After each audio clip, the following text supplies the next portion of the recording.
малко да те измъчи, да се научиш да не ти пука като нещо те измъчва. Защото се е метнала на мен и артистична, обаче науките са... Само, че преди го зашиеш горе, трябва да сложим диадемата. Диадемата първо... Не е ли диадемата върху? Не, първо е диадемата и над нея зашиеш. Добре. Само да не е наобратно на това гемата. Да с краката надолу. Добре. Защото на Ирата по миналия път обяснявам и накрая ми я цъпна.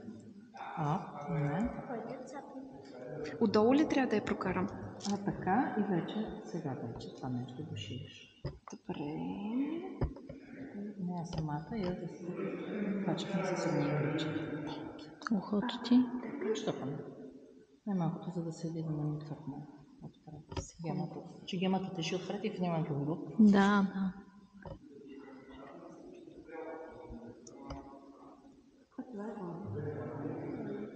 Да се пръсна.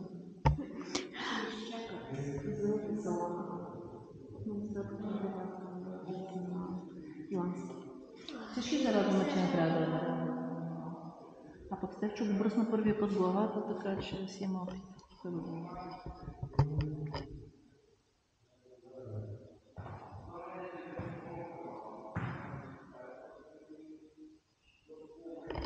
Горе на шитото може да блъснеш някакво от колите, така че да стърчи на само главата.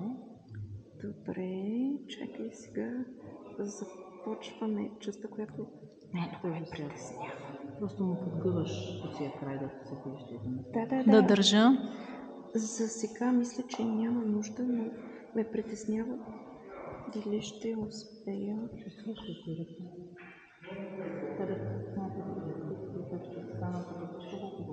Много красиви. Станаха адски красиво, аз не очаквах. Плитките са като нарисувани просто на... Са едно такива геометрично в перфектно състояние.